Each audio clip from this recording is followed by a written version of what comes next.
Welcome to Express News. We give you top 100 news of the day.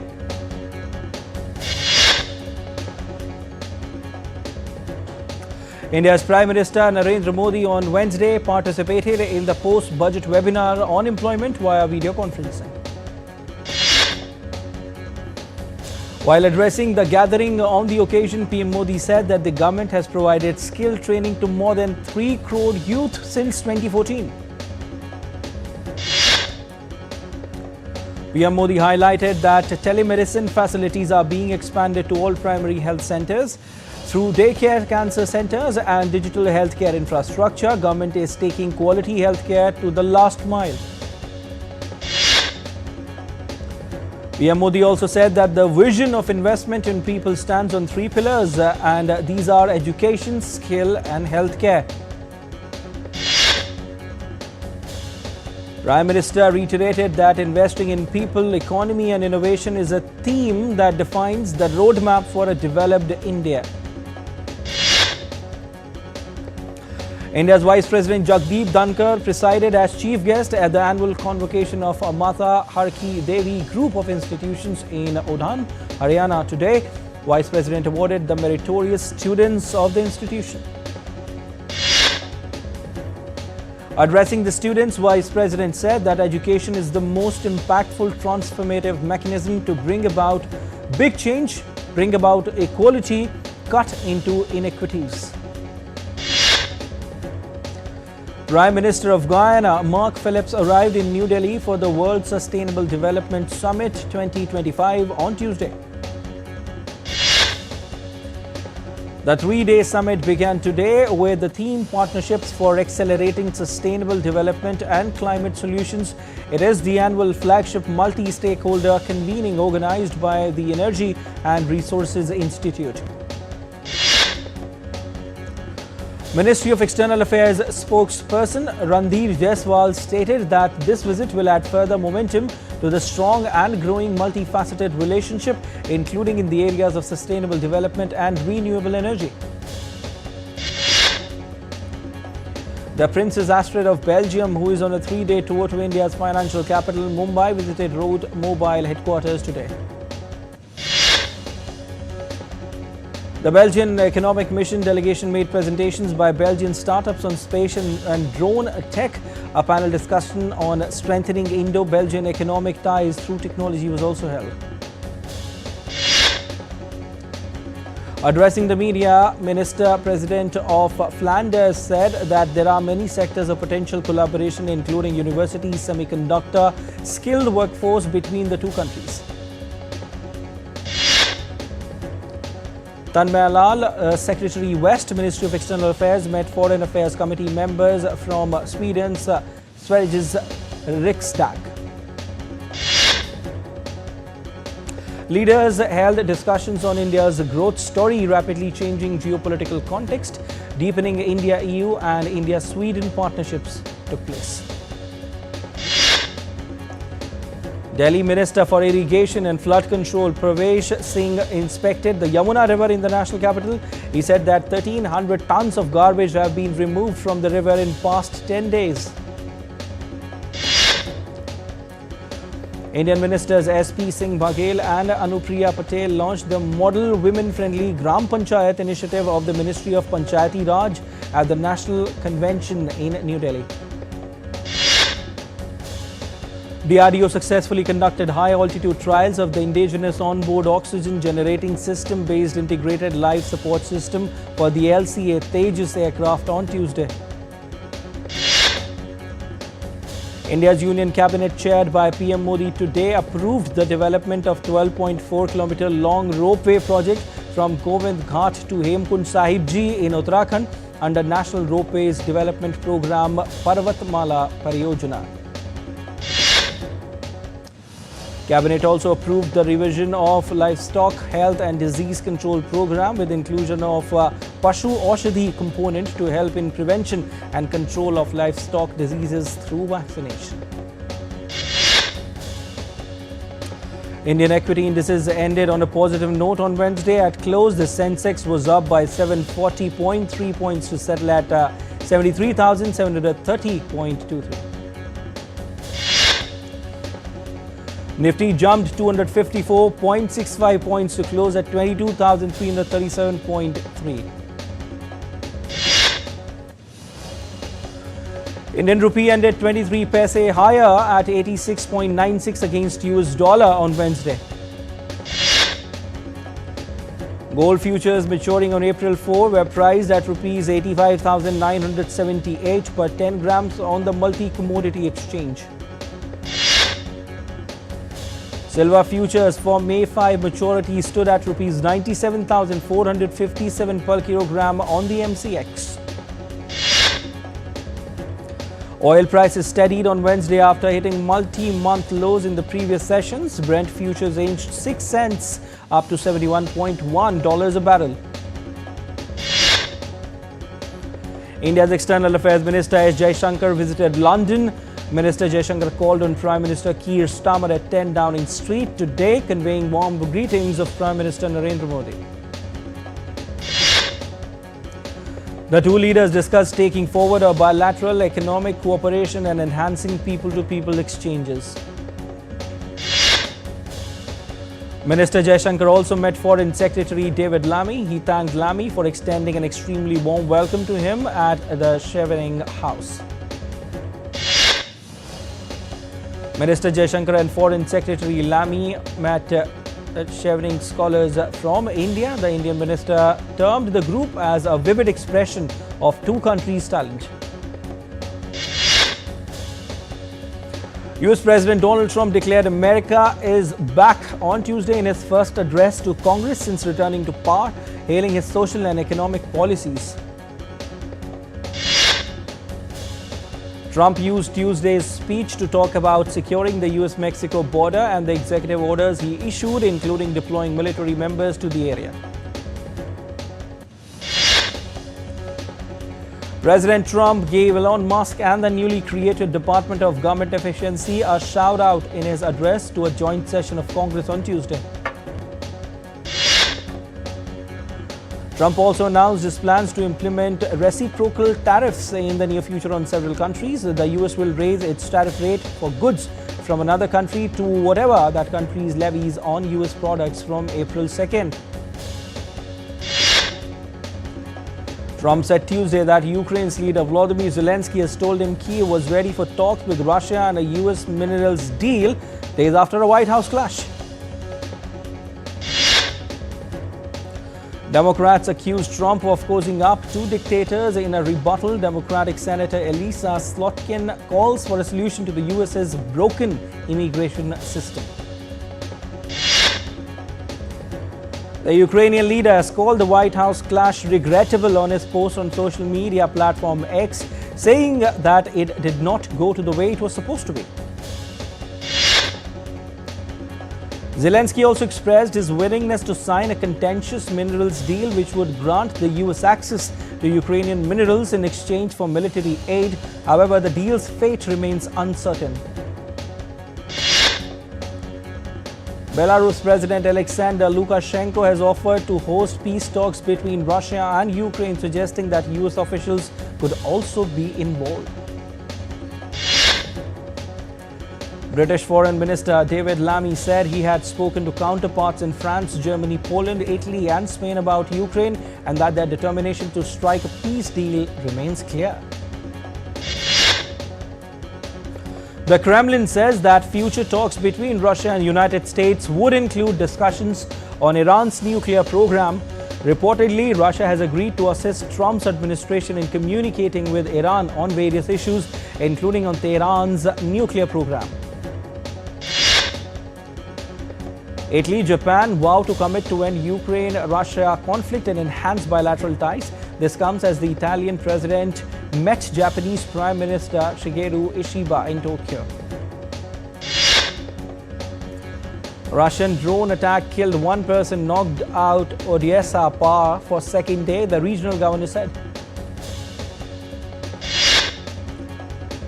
Russia claimed on Tuesday that its forces had struck Ukrainian military sites, while Ukraine on the same day reported downing Russian drones amid ongoing clashes along the front lines.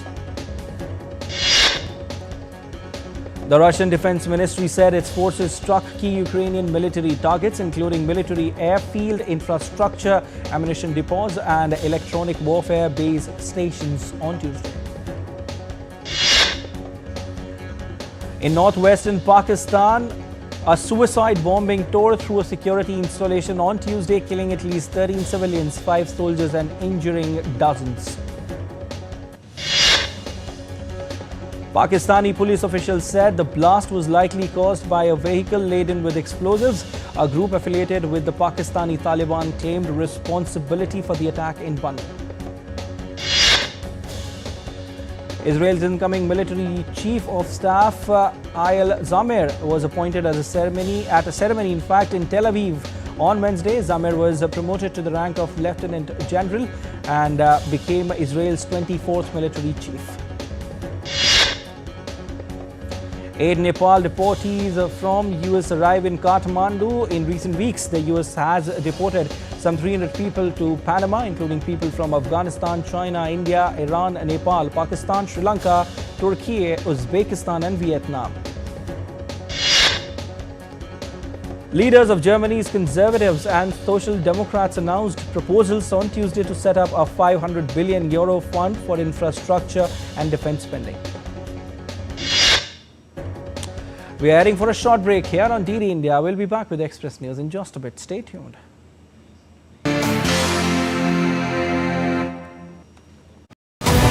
This week on Defense Dynamics, the geopolitics in Europe is undergoing a major shift after the Trump-Zelensky clash. How will this affect the continent's security and alliances? As Europe rethinks its defense posture, India-EU relations take a center stage. What does this growing partnership mean for global security? Meanwhile, the Indian Air Force faces a critical fighter jet shortage. The Indian Air Force chief warns of a serious gap in squadron. How can India build up this deficiency? And in a bold move, Bharat Forge claims that it can handle India's artillery needs. Is the private sector ready to replace foreign imports like that the K9 Vajra? Tune in this Wednesday at 8 p.m. IST only on DD India.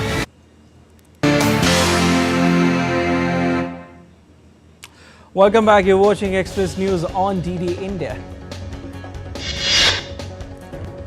A powerful storm is moving across the US and spawning multiple fires and severe thunderstorms with hurricane-force wind gusts. At least 2 people have been reported dead due to storm-related incidents. The storm in Texas has led to power cuts in multiple areas. Level 3 of 3 extremely critical fire weather risk is in effect for a large portion of Texas. Tornado leaves path of destruction in Oklahoma's Ada, causing significant damage to structures, power lines, gas lines, and trees in area. The tornado lasted for approximately 4 minutes. A massive dust storm swept over swaths of New Mexico, Texas, and Mexico on Monday, leaving numerous vehicles stranded and causing multiple accidents. Officially called Haboob, the fast-moving wall of dust and debris prompted New Mexico officials to close parts of multiple interstates as visibility dropped to near zero. South Carolina's National Guard dropped water over a raging wildfire burning in the state. More than 4,000 acres have burned across nearly 200 fires, prompting the governor to declare a state of emergency.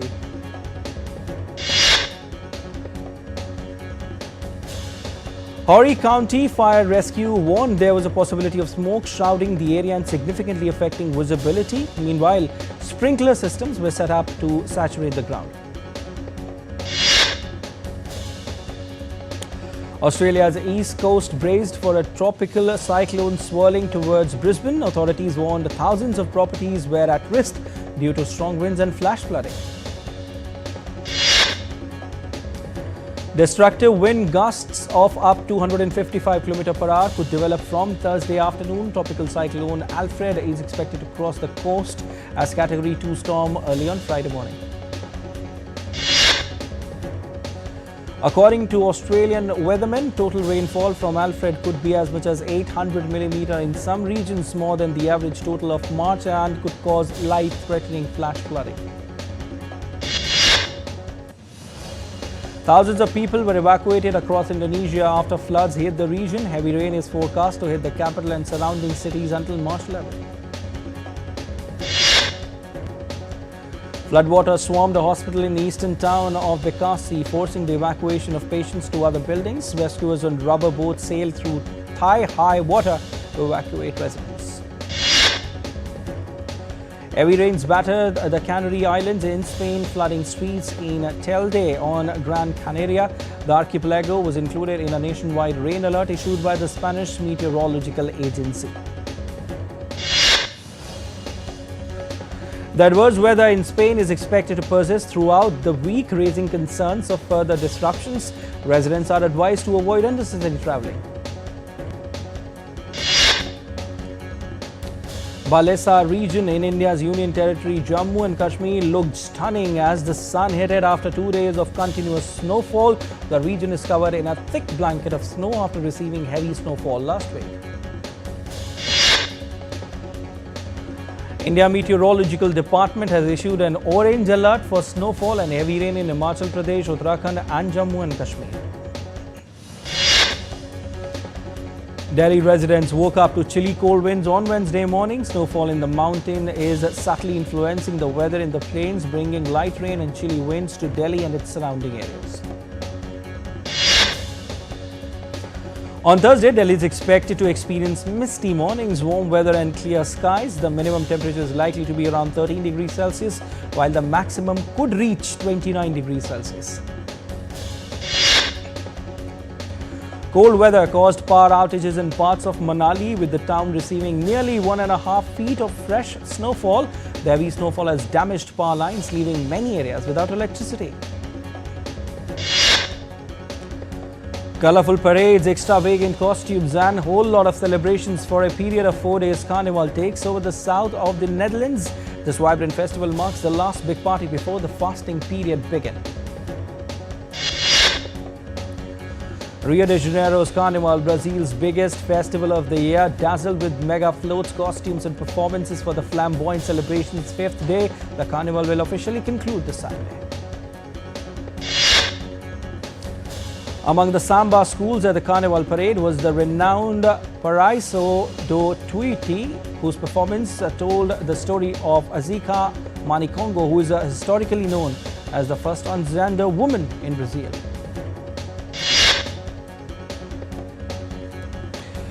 Revelers danced under the summer sun in Sao Paulo's Carnival during block party. Blocos de Rua, or street blocks, are essentially mobile parties that parade around the city during the carnival season.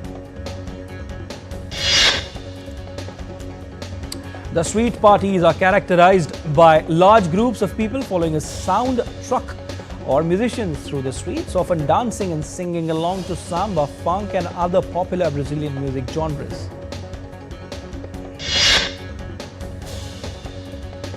Revelers took to the streets of Copacabana, dancing to carnival dance rhythms as part of the Filhos de Gandhi Bloco, a carnival party created by dock workers in Salvador in 1949. Members of the bloc wore turbans and white clothing, a lavender perfume and blue and white beaded necklaces. The group has had a significant cultural impact in Brazil and is helping to popularize acts, a musical genre that originated in Salvador. New Orleans celebrated the end of carnival season with a colorful and lively Mardi Gras parade. Footage from the Rex organization showed colorful floats and parade participants wearing the tossing beads known as throws. Beyond its cultural significance, Mardi Gras holds considerable economic sway over New Orleans. The festivities contributed nearly $900 million to the city's economy in 2023 alone. Londoners gathered to celebrate Shrove Tuesday at the annual Inter-Livery Pancake Day races in London. The event marked its 21st anniversary.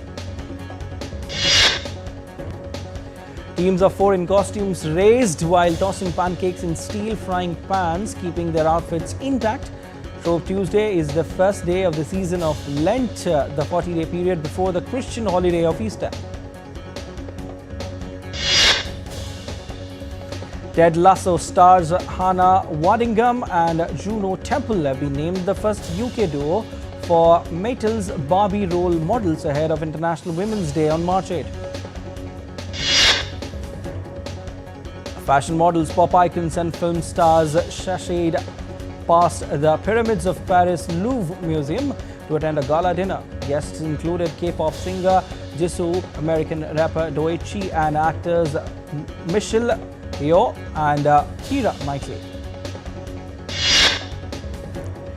Paris Fashion Week runs through March 11 and features a mix of some of the world's biggest brands including Chanel, Hermes, Louis Vuitton and Saint Laurent.